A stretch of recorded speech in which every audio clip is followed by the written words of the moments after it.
오늘 우리에게 주시는 하나님 말씀은 사도행전 28장 3절부터 10절까지의 말씀입니다.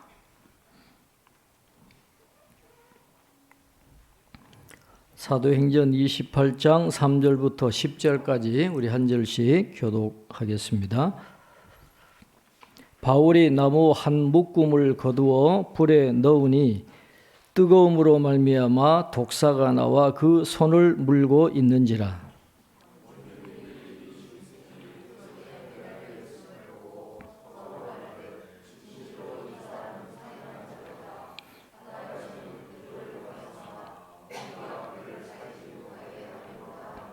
바울이 그 짐승을 불에 떨어버리매 조금도 상함이 없더라.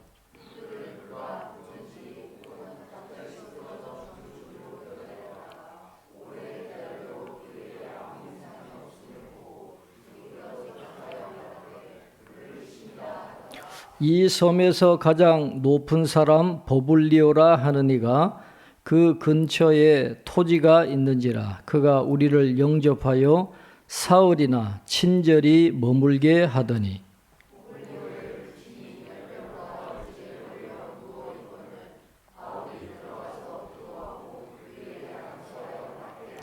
이러므로 섬 가운데 다른 병든 사람들이 와서 고침을 받고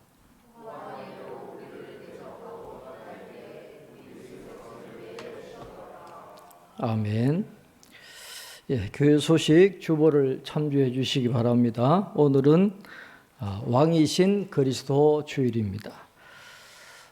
달력에는 아직 한 달 남았지만 교회력으로는 이번 주가 올해 마지막 주예요. 예수님이 왕이십니다. 그렇게 고백하면서 한 해를 마무리하고 다음 주부터는 이제 대림절이 시작되는데 교회력으로는 새롭게 시작하는 것입니다. 한 해를 시작하는 이 종교력이 대림절로 시작하는 것은 과거 2000년 전에 이 땅에 오신 예수님을 회상하게 하고 또 현재 우리 삶에 주님이 오시기를 소망하고 또 저 미래의 마지막 최후 심판 때 주님이 오신다고 약속하신 그 약속의 말씀을 바라보는 계절이 대림절입니다. 그래서 마지막 한 달 남은 동안 우리가 주님을 기다리고 주님을 소망하면서 대림절을 보내게 됩니다. 그래서 찬양도 예수님에 대한 찬양도 많이 부르고 또 11월 달에는 벌써 백화점이나 뭐는 지들이 다 캐럴 틀어놓고 자기들이 아주 난리가 나요. 교회에서 많이 불러야 되는데 교회에서는 많이 안 부르고 엉뚱한 데서 많이 부르는데 대림절 때는 성탄 찬양도 많이 부르고 예수님에 대한 찬양도 많이 부르는 그런 절기가 되기를 바랍니다. 장로님 기도해 주신 대로 환우들이 교회에 많습니다. 기도 많이 해 주시고 우리 김상준 장로님, 박복진 권사님, 또 박영숙 권사님, 장기동 권사님 많이 기도해 주시고 신집사님 이제 기도해 주셨지만은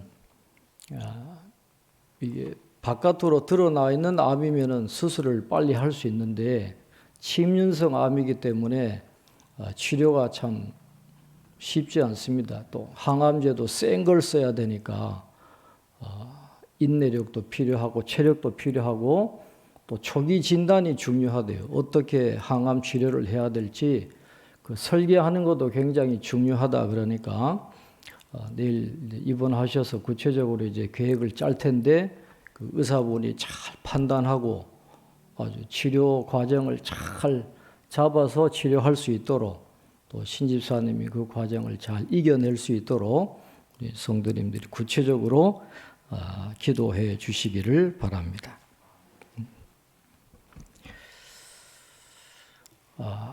1세기 그러니까 바울이 살아 있을 때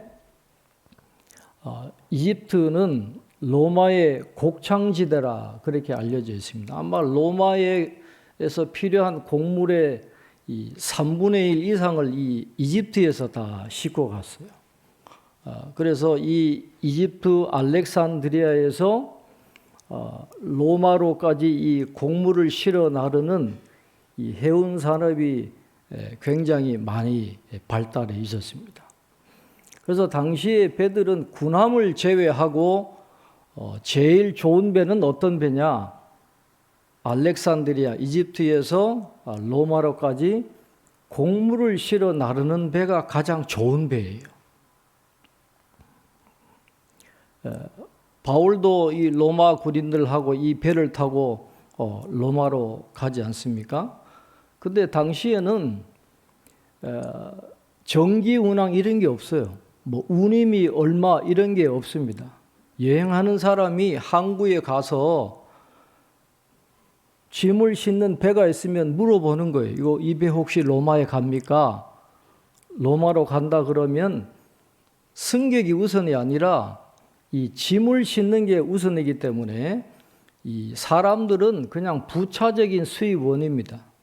그래서 이제 선실 이런 객실 이런 게 없어요.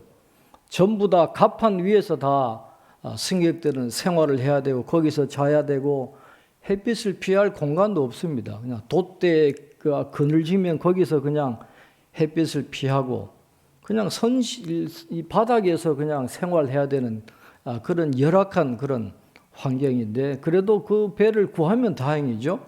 그래서 그 배를 타고 로마로 가게 되는 것이죠. 그런데 문제는 뭐냐 하면 이 선장이나 선주들의 가장 큰 관심이 뭐예요? 빨리 이 곡물을 로마로 싣고 가가지고 이 돈으로 바꾸는 게 가장 큰 1차 목적이에요. 곡물이 굉장히 중요하거든요. 그래서 그 무라에서 배를 타고 출발해서 그레데 미양에 도착했을 때 더 이상 이게 항해하기 어려운 계절이 됐다 그랬잖아요. 더 이상 하면 안 되는데도 이 사람들은 어쨌든 돈이 최우선이니까 빨리 로마 가까이 가고 싶은 거예요. 그래서 미양이라고 하는 곳에서보다 베닉스로 조금이라도 또 로마로 가까이 가려고 하는 마음에 미양을 출발했고 또 겨울을 나는데 미양은 조그만한 항구니까 선원들이 재미가 없는 거예요. 그러니까 오락거리도 있고 재미있게 겨울을 보낼 수 있는 베닉스 항으로 가자. 바울은 그러지 마라. 항해하기가 위험하다. 이 기도하는 사람이니까 여기 머물러 있자 하는데도 말을 듣지 않아요. 그러니까 백부장도 그냥 선장과 선지의 말을 듣고 미양에서 출발하다가 광풍을 만나가지고 떠내려가잖아요. 최근에 우리나라의 여객기가 그 조타산가 뭔가 휴대폰 보다가 방향 놓쳐가지고 이물이 이게 좌초가 됐잖아요. 딱 그 꼴이 난 거예요. 이 배가 이물이 걸려가지고 좌초가 돼가지고 바다에 뛰어들어서 겨우 살아난 게 이제 멜리데라고 하는 섬, 지금은 몰타라 그러죠. 그 섬에 그 추운 이른 아침에 겨우 멜리데 섬에 도착해가지고 목숨을 구한 거죠. 근데 감사하게도 이 멜리데 사람들이 아침에 그 바다에서 올라오는 그 물에 홀딱 젖은 사람들 날씨도 추운데 얼마나 가여워요. 그래서 불을 피워가지고 그 추위를 이기게 해준 것이 오늘 본문 앞에 있는 그 내용입니다. 그러니까 모닥불을 피웠는데 이게 불이 꺼지지 않도록 하려면 계속 나무를 집어넣어야 되잖아요. 그러니까 바울도 숲에서 나무를 끌어다가 이제 그 불에다가 나무를 집어넣는데 그 사이에 이 독사가 숨어 있었던 거예요. 그러니까 나무를 불에 가까이 되니까 이 독사가 놀라가지고 뛰어나오면서 이 바울의 손을 문 거죠. 독사가 문 걸 보니까 이 원주민들이 저 이제 큰일 났다, 저 죽겠구나 하는 그런 이야기를 하게 됩니다. 자, 4절에 보니까 이렇게 이야기해요. 원주민들이 이 짐승이 그 손에 매달려 있음을 보고 서로 말하되 진실로 이 사람은 살인한 자로다. 바다에서는 구조를 받았으나 공의가 그를 살지 못하게 함이로라 하더니 그랬습니다. 원주민이라는 말이 나오잖아요.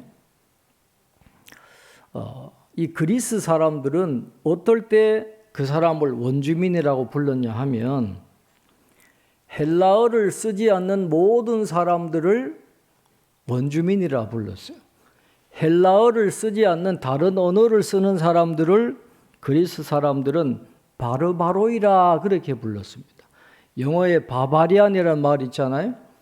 그 바바리안이 거기서 나온 거예요. 그 뜻이 뭐냐 하면 미개한 사람, 뭐 식인종 그런 뜻이 아니라 헬라어를 쓰지 않는 사람을 원주민이라 그렇게 이야기한 거예요. 그러니까 이 멜리데 섬에 살고 있던 사람들은 주로 헬라어를 쓰지 않았어요. 주로 그 계통이 어디 사람들이냐 하면 페니키아 계통의 사람들이 많고 또 아프리카의 카르타고 혈통들이 거기에 많이 살았기 때문에 주로 페니키아어를 쓰고 카르타고어를 쓰지 그리스어를 쓰지 않거든요. 그러니까 그 사람들을 누가가 뭐라고 표현합니까? 바르바로이였다 그랬어요. 원주민이었다. 헬라어를 쓰지 않는 사람들이 거기 살고 있었는데 그 원주민들이 어떤 생각을 했냐 하면 그 당시에 이 그리스 로마 시대 사람들 생각은 바다에서 배가 난파되어서 죽잖아요. 그러면 죄 때문에 죽었다 그렇게 생각을 했어요. 뭔가 잘못한 게 있기 때문에 바다에서 배가 좌초되어서 죽었다라고 생각하는 겁니다. 그런데 바울 일행들은 구사일생으로 살아났잖아요. 근데 바울만 이 독사가 물었어요. 그러니까 이 원주민들 생각에는 이 바울이 분명히 죄인이 있다는 죄라는 거예요. 근데 바다에서는 어떻게 구사일생으로 살아남았지만은 이 공이라고 하는 말은 디케라는 여신을 이야기하는 거예요. 보복의 여신입니다. 인과응보의 여신이에요.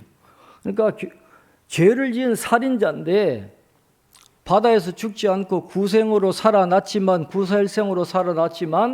공의의 여신이 저 살인자를 처단하기 위해서 독사가 물게 했다. 그렇게 이해를 했다라고 말씀을 하고 있습니다. 그런데 분명히 독사가 물었는데 바울은 뭐 전혀 개의치 않고 그냥 손에서 독사를 털어버린 거예요. 그러니까 원주민들이 그 모습을 보고 아하 이제 곧 몸이 붙든지 독 때문에 이제 갑자기 쓰러져 죽겠다 지켜봤는데 아무런 일이 일어나지 않으니까 이 원주민들이 바울을 보고 아하 저 사람은 신이다 그렇게 생각했다라고 오늘 6절에 기록을 하고 있습니다.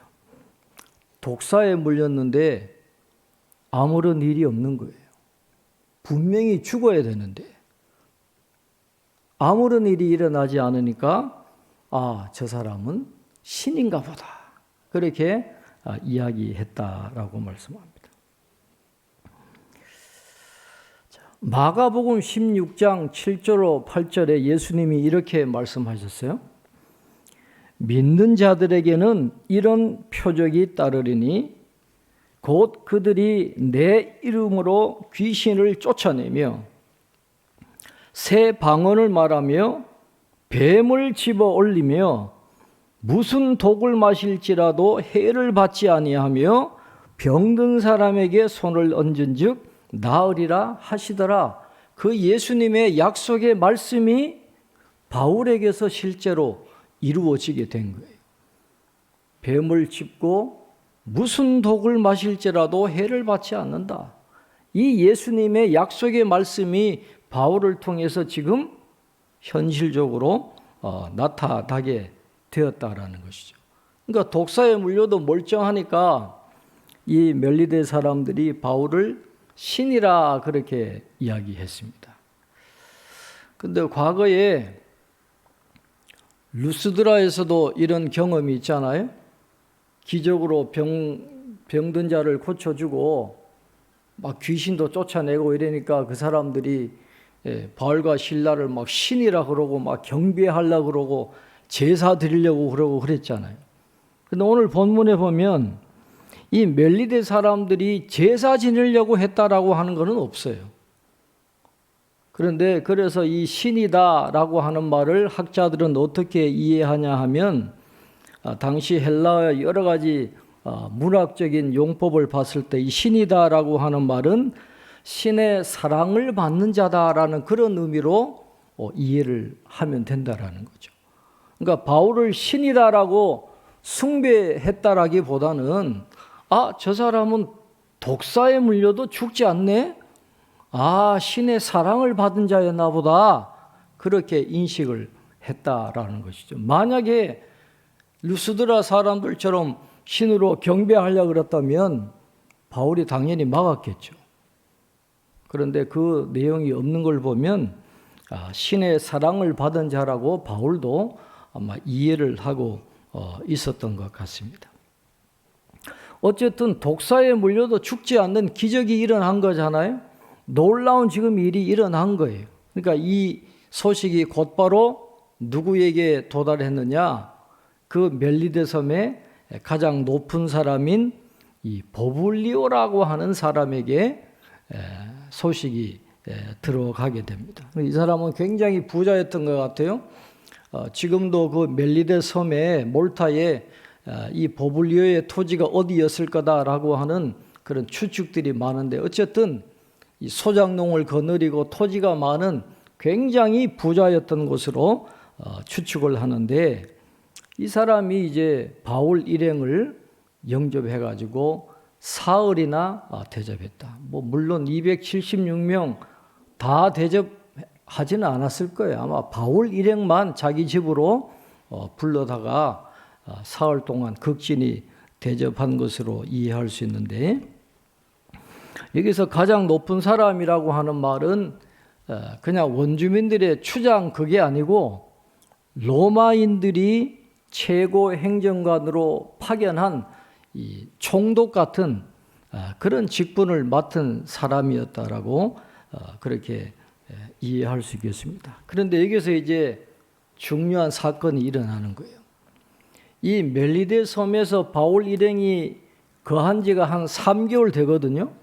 근데 3개월 동안 수많은 일이 일어났을 텐데 누가가 거기서 딱 한 가지만 기록을 합니다. 한 가지 사건만 기록을 하고 있는데 자, 우리 8절 한번 같이 읽겠습니다. 8절 같이 읽겠습니다. 보블리오의 부친이 열병과 이질에 걸려 누워 있거늘 바울이 들어가서 기도하고 그에게 안수하여 낫게 하매 그랬습니다. 보블리오의 부친이 병이 들어있는 거예요. 여러분 누가가 의사잖아요. 정확하게 그 병이 뭐라는 걸 기록을 합니다. 열병과 이질에 걸려있던 그 아버지를 바울이 보았다라는 거예요. 이 열병과 이질, 멜리데 섬에 있던 이 열병과 이질이 나중에 어떤 원인에 의해서 이 병이 걸린다라고 밝혀진 것은 1887년에야 밝혀졌는데 이 멜리데에 사는 염소의 젖에 이게 병균이 있는 거예요. 그래서 그 젖을 잘못 먹으면 열병과 이질이 걸리는데 이 당시는 그 원인을 알 수가 없으니까 마냥 그냥 아픈 채로 누워 있는 거죠. 그럴 때 바울이 들어가가지고 뭘 합니까? 단순히 기도만 하지 않았어요. 기도하고 안수하는 이 행동을 같이 취하면서 기도하고 안수하니까 낫게 되었다. 그렇게 이야기를 하고 있는 것이죠. 여기서 누가가 기록하려고 하는 것은 병을 고친 게 인간의 힘으로 된 게 아니다라고 하는 것을 지금 강조하면서 하나님의 능력으로 바울이 기도하고 안수했을 때 그 병이 나았던 것처럼 지금 하나님의 능력으로 이 병이 치유되었다라고 하는 것을 이야기를 하고 있고, 동시에 바울이 기도하고 안수한 목적이 뭘까라는 걸 이야기하는 거예요. 물론 바울이 기도한 것은 하나님의 능력을 구하기 위해서 기도했겠지만, 단순히 기도만 하지 않고 안수하는 행동을 한 것은 그 모든 사람들에게 하나님께 관심을 집중시키고 바울이 전하는 복음의 주의를 끌기 위해서 바울이 기도할 때 안수하면서 그에게 기도했다라는 것을 우리가 이해할 필요가 있는 겁니다. 그래서 바울이 기도하고 안수함에 낫는다라고 하는 이 기록을 통해서 지금 인간적인 능력으로는 할 수 없지만 살아계신 하나님의 능력이 역사하셔서 지금 이런 기적들이 일어나고 있다라고 하는 것을 누가가 오늘 본문에서 기록을 하고 있는 것입니다. 그러니까 소문이 금방 퍼지는 거예요. 버블리의 부친이 열병과 이질로 누워 있었는데 이 바울이라고 하는 저 물에 빠져 있던 사람이 와가지고 기도하고 안수하니까 낫다라고 하는 소문이 나니까 온 그 멜리데 섬에 아픈 사람들이 다 바울에게 오는 겁니다. 그런데 오늘 9절에 보면 이러므로 섬 가운데 다른 병든 사람들이 와서 고침을 받고 그랬어요. 다 고쳐준 거예요. 이건 그냥 단순히 육체적으로 고침 받았다라는 그런 의미보다도 헬라의 용법을 보면 영육이 강건해졌다 그런 뜻이에요. 사도 바울이 그냥 질병만 고쳐줬겠어요? 복음 전하면서 그들에게 기도하고 안수하고 하면서 치료해 줬을 때 모든 병자가 다 고침받는 그런 놀라운 일이 일어나게 된 것입니다. 그런데 오늘 여기 나오는 병 고치는 기적이 그냥 단순히 병을 고쳤다 그런 의미만 있는 게 아닙니다. 이건 표적이에요, 표적. 예수 그리스도가 누구냐라고 하는 사도 바울이 증거하는 이 복음이 진리다라고 하는 것을 확증하는 의미에서 이 기적이 지금 일어나고 있는 거예요. 예수님이 메시아시고 예수님이 우리의 구세주가 되신다. 부활하신 분이다. 장래에 심판하실 분이 되신다. 그리스도가 왕이시다라고 하는 이 바울의 말을 확증하는 표적의 역할을 하는 게 바로 이 기적이었다라고 하는 것을 이야기하는 것입니다. 그래서 이것은 구원사적인 의의를 갖고 있는 겁니다. 이제 복음이 유대 땅을 벗어나서 이방에 지금 전해지고 있다라는 거예요. 이 멜리데 섬이라고 하는 이 외딴 섬에서도 지금 복음이 증거되고 있고 그 복음 때문에 영육이 강건해지는 치료하는 기적이 지금 일어나고 있다 하는 것을 오늘 이 본문은 우리에게 보여주고 있는 것입니다. 이 세상을 구원하려고 하는 하나님의 그 구원사가 지금 이제 바울을 통해서 로마뿐만 아니라 멜리데 섬에서까지 이루어지고 있다라고 하는 이런 구원사적인 의의가 있는 사건을 누가는 지금 사도행전에 기록을 해 놓고 있는 것이죠. 그러니까 수많은 병자를 고쳐주니까 얼마나 고맙습니까? 장례를 치른다든지 또 병고침을 받은 사람들은요, 그 은혜를 못 잊어요. 몇 년 뒤에도 그 이야기를 하면서 고맙다 그랬는데 병든 자를 고쳐주니까 얼마나 은혜가 되겠어요. 그러니까 후한예로 10절에 보면 대접했다. 3개월 동안 후한예로 대접을 했습니다. 그리고 떠날 때에도 우리 있을 것을 배에 실어 주었다. 그렇게 말씀을 하고 있는 것이죠. 여기서 오늘 본문에서 우리는 마지막으로 두 가지를 기억을 해야 됩니다. 사도 바울이 그 난파당할 때 하나님이 약속하신 게 있잖아요. 안심하라 그랬어요. 너 한 사람 때문에 이 모든 사람들이 다 구원받을 것이다. 이 사람들을 하나님이 너에게 주었다 그랬어요. 바울 믿음의 사람 한 사람 때문에 그 276명 모든 사람들을 하나님이 살아나게 하셔서 로마로 보내주시겠다고 약속했는데, 이 멜리데 사람들이 이 외부인들을 경계하지 않고 아침에 그 이른 아침에 모닥불을 피워서 그들을 대접하고, 또 버블리오의 집에 들어가서 또 대접받게 하고, 3개월 동안 그들이 그곳에서 융숭하게 대접을 받게 한 이 모든 게 뒤에 누가 계신가 같아요? 하나님의 손길이 거기에 있는 거예요. 하나님의 은혜를 이야기할 때 세 가지로 우리가 정리하잖아요. 인도해 주시고, 보호해 주시고, 공급해 주시는 은혜가 있는 거예요. 하나님이 그 길을 인도하십니다. 보호해 주세요. 필요한 것 공급해 주시는 그런 은혜를 이 멜리데 섬에서 경험하게 하시는 거예요. 하나님의 사람의 가는 길에 하나님이 함께 하시고, 어려움에서 건져주시고, 구원해 주시고, 공급해 주시는 그런 은혜를 주시는데, 오늘 우리의 삶에도 그렇게 인도해 주시고, 보호해 주시고, 또 적절하게 공급해 주시는 그런 은혜가 있기를 바랍니다. 그 다음에 바울 일행이 폭풍우를 만나지 않았다라면 이 멜리데 사람들이 어떻게 영육간의 구원을 얻을 수가 있었겠어요? 바울의 배가 좌초해가지고 어려움에 빠졌으니까 멜리데 섬에 가서 그들이 복음을 듣게 되고, 바울을 통해서 병고침도 받게 되고, 고난당한 것이 그들에게 유익이 되었다라는 거예요. 예기치 못한 일들이 우리에게 일어날 수 있죠.